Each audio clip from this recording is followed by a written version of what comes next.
is in session. This is the Draft Seminar Rookie Profile Series hosted by Matt Hicks, the FF Educator, and I am joined, as always, by John Laub, the Gridiron Scholar.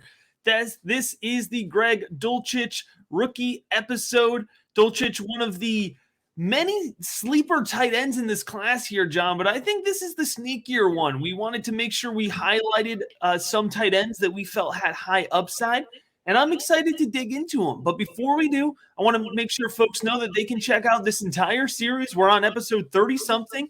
This is your first one. Go back and listen to them all. They're on the Rookie Big Board YouTube channel, the Rookie Big Board podcast channel, as well as the NFL Draft Bible podcast network. And you can find more of John's work at footballdiehards.com. And you can find more of my rookie analysis, including the 2022 rookie guide, out now at patreon.com/theFFeducator. John, Greg Dulcich, the walk-on tight end out of UCLA. Matt, I don't think anyone has benefited more throughout this draft process than Greg Dulcich.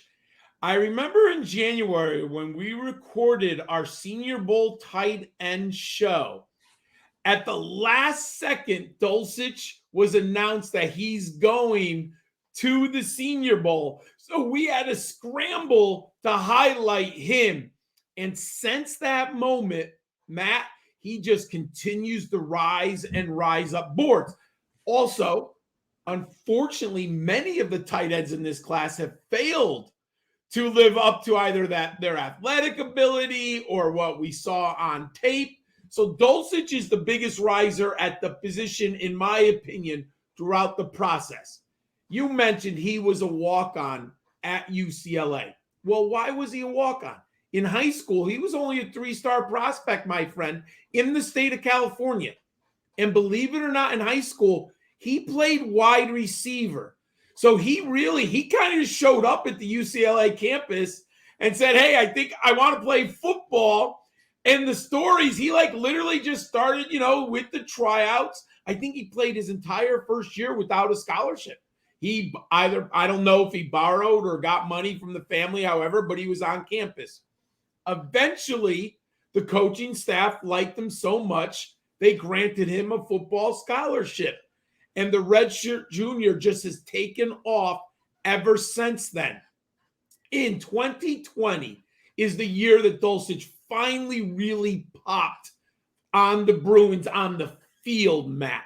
We have to remember it was COVID, and the Pac-10, I believe they were the last conference to kick off that season, and he had very limited games. He might have only played 5 or 6. I forget the exact number. But he was second on the team with 26 catches for 517 yards, and he led the team with 5 touchdowns. That was good for a 19.9 yards average per catch. The one thing that when I watch Greg Dulcich, you see those wide receiver reps and wide receiver skills in his running and route running. Then last year, Matt, he was a semifinalist for the John Mackey Award. He was first team all Pac-12. He had 42 receptions, 725 yards, and 5 touchdowns. He averaged 17.3 yards per catch, which ranked him third amongst all the tight ends. But it was when he went to the combine, his pro day.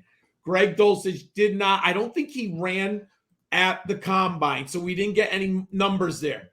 But when he went to the UCLA campus, and you can look it up, he was unbelievable. He impressed everyone.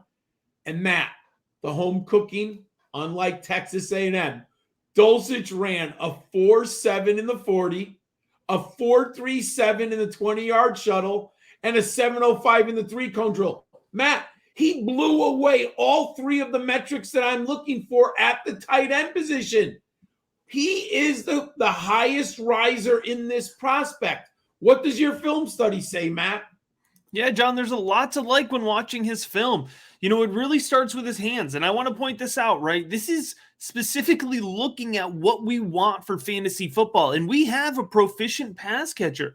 When it comes to his handwork, you see him have some absolutely ridiculous catches. Go watch the Arizona State game. He has this fantastic snag along the sideline, but he has consistent ball tracking ability. He reacts well to underthrown balls. John, we don't have to beat around the bush here. The quarterback play at UCLA is not desirable, right? But he made a point to be the guy in the offense. And it's a UCLA offense that wants to run through the tight ends. And Greg Dulcich, as a former walk-on, allowed them to run through the tight end. So it was really key to that offense. And he's got a great contested catch ability as well, John. He's got a nice catch radius. He's very comfortable working over the middle of the field, working through traffic. He holds on well through contact, going up and catching the ball, taking hits from defenders. And he has good body positioning. He boxes out well. Not everybody with a big body knows how to use it, but he positions it well. And for his size, John, he has good athleticism. He's fluid. And at times you watch him play and he almost just looks like an oversized wide receiver, right? Instead of a tight end. And so that is what the kind of, archetype, the kind of build that we're looking for. Now, I will say the thing that I'm concerned about with Greg Dulcich, he didn't show the ability to necessarily overpower defenders in blocking, which against the Pac-12 is a little bit of a red flag for me. And so that could show up in a couple different ways in the NFL. That can mean, you get on the field a little bit slower. You don't necessarily, make an impact year one because you're getting coached up to block. And remember, he has the opportunity to be coached up, right? He's relatively new to doing this thing full time.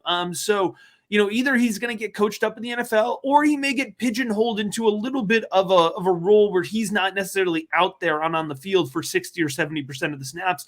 And maybe it's a combination of those things early in his career and he develops into a guy that could be on the field full time. So there's just a little bit of hesitation there with his blocking ability and pure strength. But when it comes to pass catching ability and athleticism, you mentioned it with his pro day, John, those two boxes are checked. And I feel like for a lot of NFL teams, looking for that X factor type mismatch tight end now, which is becoming more and more popular in the NFL.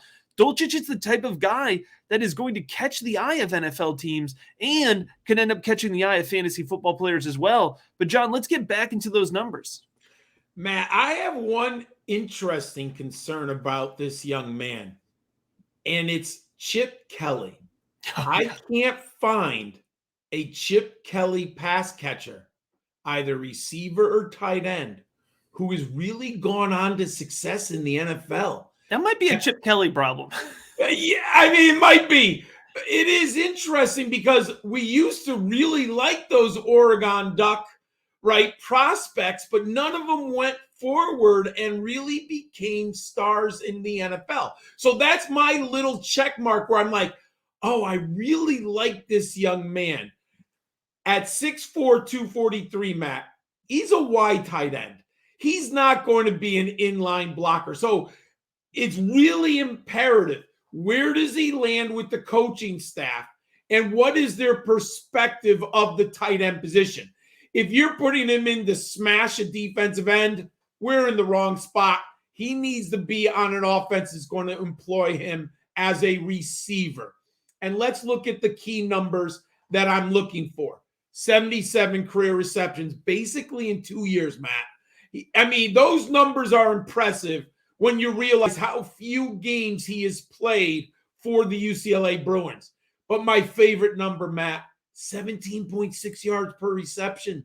That's silly. He gets yak yards and he attacks the defense down the seam. And you know what I like? He can line up in line and he can get outside the hash marks deep. There are plays on film where he's 20 yards down the field outside the hash mark, which is very difficult for a tight end to do. And then he makes a really nice catch. And look at last season, Matt. They had to stop a tight end in the Bruins offense. 27% team aerial dominator, 64% catch rate. He's my number 2 tight end. What do fantasy footballers need to know about Dulcich? Yeah, John, I've got him projected for day 3, early day 3 NFL draft capital. I think you said it perfectly there when you were describing the type of scheme that he may be able to thrive in, or at least be able to soak in a decent amount of volume early in his career. I'm looking at the early day 3 selections, John, and the New York Giants sitting there at 112 have gotten rid of Evan Ingram. They've lost Kyle Rudolph. They essentially have no pass-catching tight ends on that roster, but it's an offense that very much needs that pass-catching tight end in there, and the Giants could get a pretty good value. Like, this is the type of landing spot we want to see for Greg Dulcich, right? In early day 3, that's when NFL teams are going to be willing to start taking a shot on some of these weapon-type pieces for their offense. In terms of fantasy football, John, I project him into bench depth category, and we were talking about this pre-show. My bench depth category has tight end 2 through 8 right now for me, so it's a reflection of the class. But as we get into rounds 3 and 4, and I have his rookie ADP here, Superflex rookie ADP projection to be a round 4 pick, right? As we start to get into these later rounds, we got to take our dart throws, John, and we got to take as educated of dart throws as possible. We know once we get to rounds 4 and 5, and some of us are playing in degenerate leagues with 6 rounds, right? We know those hit rates are dropping off significantly. So how do we take educated, worthwhile risks? All right, so let's lean into a position that is, harder to hit on, right? Or I should say just, has less success right now in the NFL. Let's give me a shot to have a successful tight end, and let's bank on an athletic pass catching one, right? And that's what we can do with Greg Dulcich in the 4th round.